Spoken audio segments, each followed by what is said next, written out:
नमस्कार, आप देख रहे हैं राष्ट्रीय हिंदी मेल और मैं हूं आपके साथ सोना रजक। चलिए अब बढ़ते हैं खबरों की ओर। राजधानी में सड़क सुरक्षा को पुख्ता करने और यातायात व्यवस्था को सुगम बनाने के लिए भोपाल ट्रैफिक पुलिस ने कड़े कदम उठाने शुरू कर दिए हैं।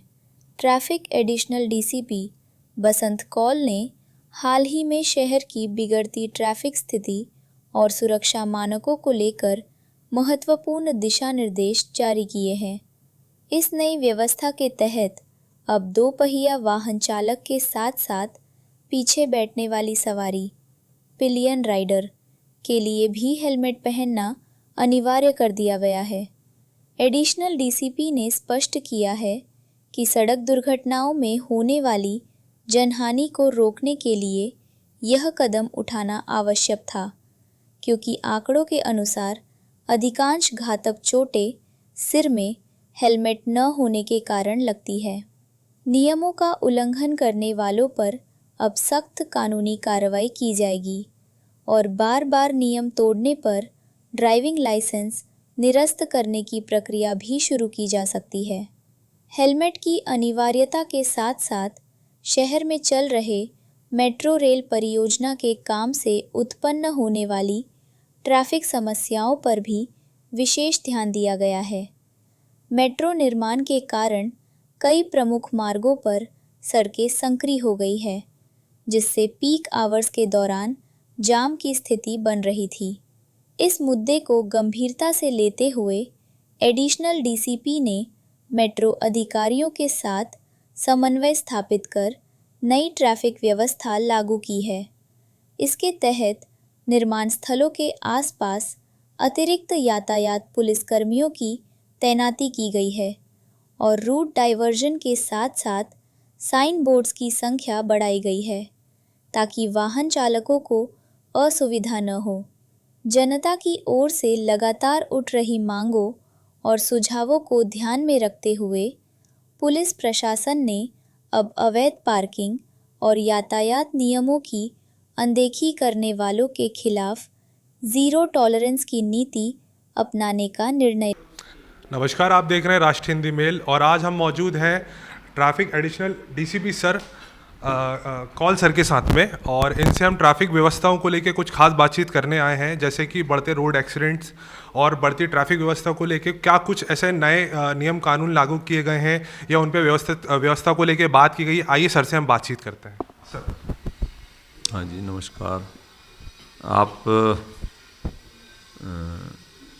के माध्यम से ये सभी से अवगत कराऊंगा कि पिछले साल के जो रोड एक्सीडेंट हैं 2025 के, वो 2024 की तुलना में कम है। मृतक संख्या भी कम है, घायलों की संख्या भी कम है।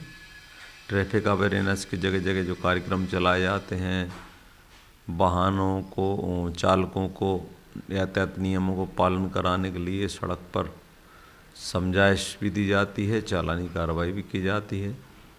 रोड एजेंसियां जिनको रखरखाव करना है उनसे समन्वय करके सड़क की जो कमियां हैं इंजीनियरिंग संबंधी उनको भी ठीक कराने के लिए हम बैठक करते हैं, सामने हमने अपनी स्थिति उनको बताते हैं, उस पर उनसे काम कराने का प्रयास करते हैं और आपका भी बड़ा सहयोग रहता है। यातायात नियमों को पालन कराने के लिए प्रचार प्रसार करते हैं।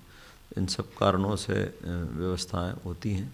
साथ में सड़क जो यातायात के दबाव की बात है, तो पिछले 2024 की तुलना में 25 में वाहनों की संख्या में वृद्धि हुई है लगभग 7-8% और लगभग 20 लाख वाहन भोपाल ज़िले में रजिस्टर्ड हैं। इसके अलावा भी बाहर से, आसपास से लोग व्यापारिक राजधानी के हिसाब से यहाँ आते जाते हैं, तो उस हिसाब से सड़क पर दबाव रहता है, लेकिन व्यवस्थाएं में यातायात पुलिस उपस्थित रहकर पूरा काम करने का प्रयास करती है।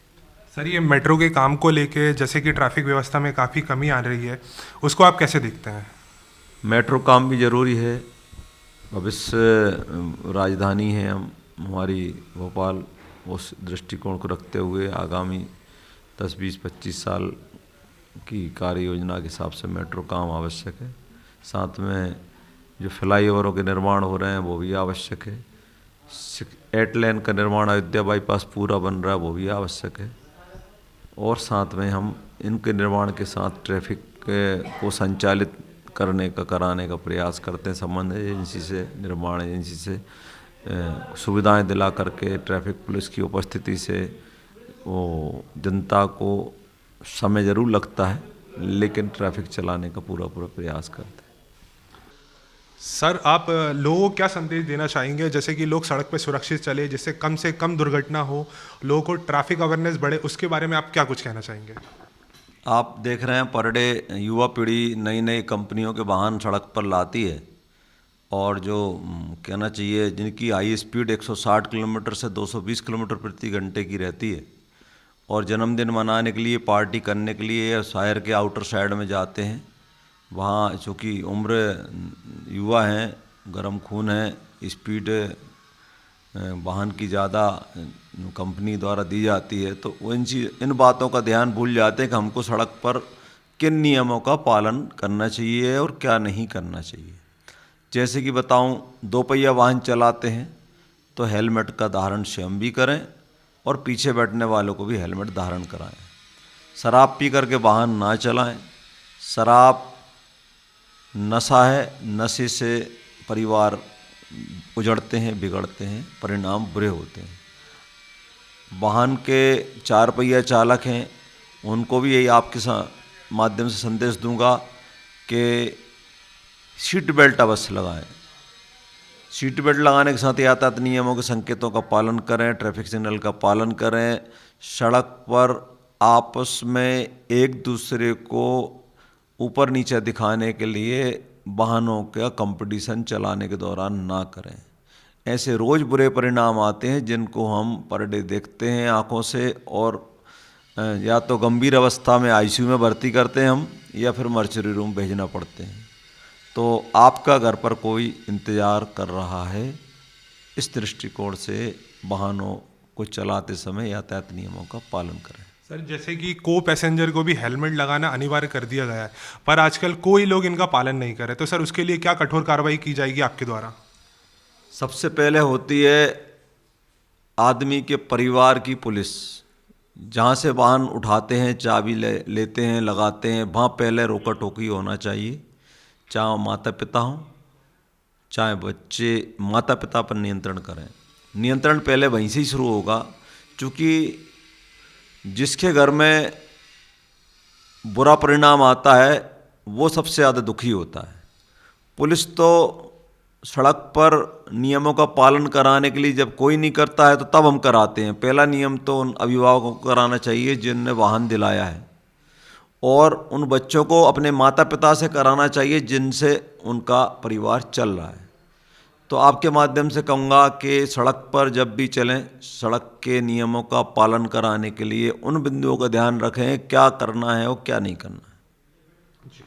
जी हाँ, ये थे हमारे साथ ट्रैफिक एडिशनल डीसीपी सर, और इनसे कुछ खास बातचीत थी। देखते रहिए। कैमरामैन पुनीत के साथ मैं अजय ठाकुर, राष्ट्रीय हिंदी मेल।